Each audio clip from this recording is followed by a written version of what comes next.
हाँ ले जाएंगे पटे हुए बैंक में भेजेंगे इसको। सारे झूठे वादे करता है, जितने भी करता है मोदी, कोई सच्चा वादा मोदी नहीं करता। इतने परेशान बना दिया, अब रोजगार से भी परेशान है। फिर 2000 का नोट जो चलाया 2000 का नहीं बुनता।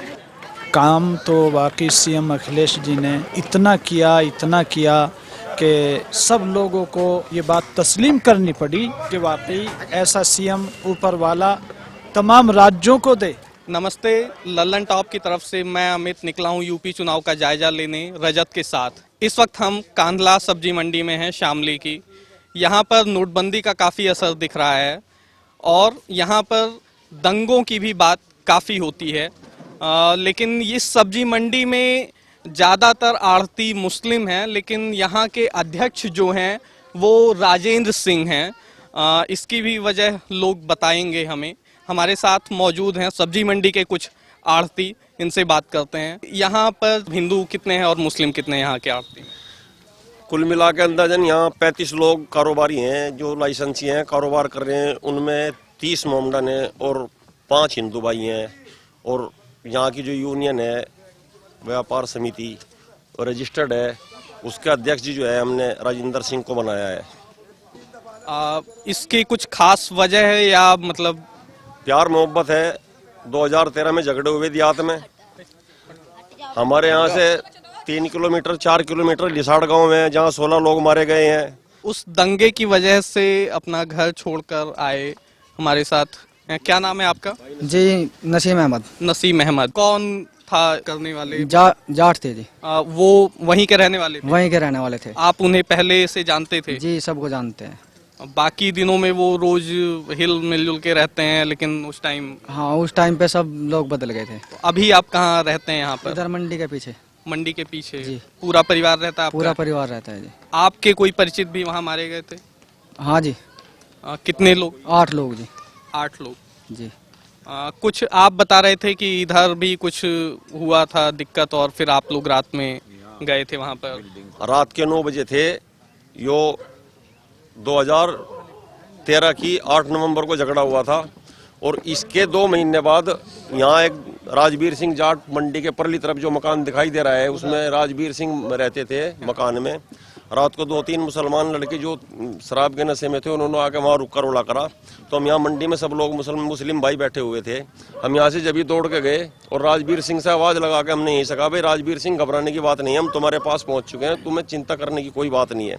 तो राजवीर सिंह को बहुत हमने यहाँ अपने संरक्षण में रखा। यहाँ उनको हमने कोई किसी तरह की कोई परेशानी नहीं आने दी। जितनी समझदारी खुर्शीद जी ने या यहाँ के लोगों ने दिखाई, वैसी समझदारी अगर हर जगह हर तरह के लोग दिखाएं, जो कि आम दिनों में दिखाते भी हैं, तो शायद दंगे और इस तरह की जितनी खबरें आती हैं वो कहीं ना दिखें।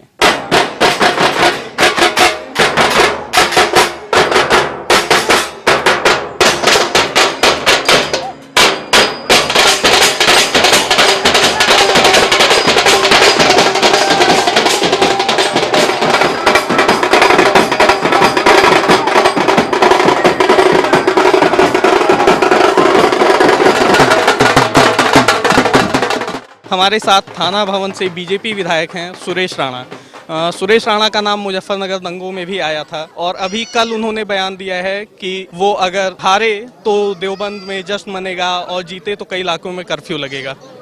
इस बयान का क्या मतलब है?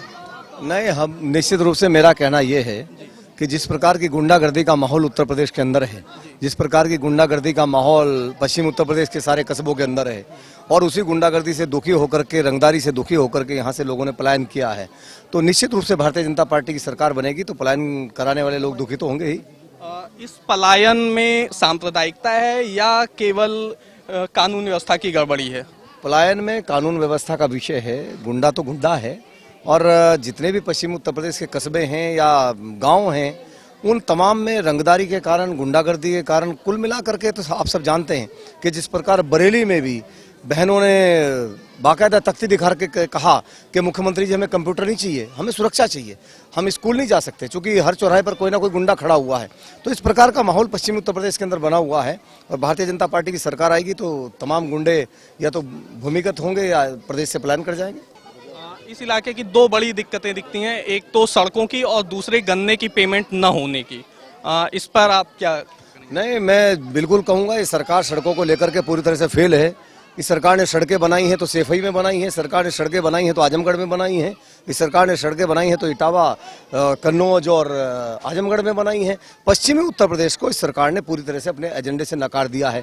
जहां तक गन्ना समस्या की बात है, हरियाणा बराबर में है। हरियाणा का रेट हमसे 25 रुपये ज़्यादा था, लेकिन हरियाणा के मुख्यमंत्री ने सारे गन्ना किसानों का भुगतान कराया। इस मुख्यमंत्री ने इतनी लापरवाही की, 5 साल में 4.5 साल की सरकार जाने के बाद गन्ने का मूल्य इसलिए बढ़ाया कि चूंकि चुनाव सर पे थे, और उसमें भी यदि बड़ा योगदान है तो आदरणीय नरेंद्र मोदी जी की नीतियों का है। भारतीय जनता पार्टी की सरकार आई तो हमने घोषणा पत्र में कहा है 14 दिन के अंदर अंदर भुगतान होगा, ये हमने घोषणा पत्र में कहा है। जो खबरें दंगे को लेकर आई उसमें ऐसा कहा गया कि आप लोगों को उकसाने भड़काने का काम कर रहे हैं, ये इस पर? हमारे खिलाफ झूठे मुकदमे समाजवादी पार्टी ने किए। जो भड़काने वाले थे, जो उकसाने वाले थे, वो तो सरकार में मंत्री बन करके बैठे हैं। जो भड़काने वाले थे वो तो उन्होंने तो पूरा आनंद लिया है सरकार का। दंगे का आरोपी सरकारी विमान से हेलीकॉप्टर से बैठ करके और लखनऊ तक गया है। जो दंगे के आरोपी थे उन्होंने तो पूरा आनंद लिया है। हाँ, वो लोग जिन्होंने माताओं बहनों के सम्मान की बात कही, वो लोग जिन्होंने दंगइयों का विरोध किया, उनके खिलाफ झूठे मुकदमे कायम कर दिए। मैं भी उनमें से एक हूँ। मेरे खिलाफ सरकार ने रासुका लगाई। मैं पूछना चाहता हूँ उत्तर प्रदेश के मुख्यमंत्री से कि राष्ट्रीय सुरक्षा कानून के तहत मेरे खिलाफ कार्रवाई की। मैं क्या आतंकवादी हूँ? मैं क्या लुटेरा हूँ? मैं क्या डकैत हूं?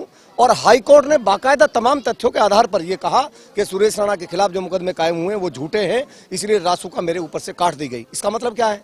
इसका मतलब है उत्तर प्रदेश सरकार ने हमारे खिलाफ बदले की भावना से कार्रवाई की थी। उत्तर प्रदेश सरकार ने हमारे खिलाफ इसलिए कार्रवाई की थी कि हम कहीं ना कहीं समाज के बीच में लड़ाई लड़ते हैं, हम ना कहीं समाज की बात करते हैं, और निश्चित रूप से कहीं ना कहीं ये सरकार दंगा कराने के गोल्ड मेडल है। 350 दंगे समाजवादी पार्टी गवर्नमेंट के अंदर उत्तर प्रदेश में हुए हैं। दंगे की पीएचडी उन्हें है, उनके पास दंगे के अलावा कुछ है नहीं। मैं मीडिया के माध्यम से पूछना चाहता हूं, जब मुजफ्फरनगर का दंगा हुआ और मुजफ्फरनगर के दंगे के बाद मुख्यमंत्री की जिम्मेदारी क्या थी? पहली प्रेस कॉन्फ्रेंस में मुख्यमंत्री जी आए तो उन्होंने गोल टोपी लगा रखी थी। इसका मतलब क्या है? हमें गोल टोपी लगाने में ऐतराज नहीं है, मुख्यमंत्री एक नहीं 4 गोल टोपी लगाएं, लेकिन मेरा सवाल मुख्यमंत्री से यह है, उस दिन गोल टोपी लगाने का मतलब यह था कि मुख्यमंत्री ने प्रशासन को साफ इशारा कर दिया कि मेरा पक्ष किसके साथ है, मैं किसके साथ हूं, और गोल टोपी लगानी लो। और हजारों नौजवानों के खिलाफ झूठे मुकदमे कायम हुए, तबाही मचा दी गई, दुनिया भर के किसानों की बर्बादी हुई। जिन लोगों को सेना में पुलिस में होना चाहिए था वो जेलों में गए। बीजेपी की सरकार आएगी तो तमाम दंगे की पुनर्जांच होगी, और जो वास्तविक दोषी हैं, पूरे देश को पता है कौन दोषी है, जो दोषी हैं वो कितने भी प्रभावी हों बचेंगे नहीं, वो जेल जाएंगे। हमारे साथ थे सुरेश राणा, जो दंगों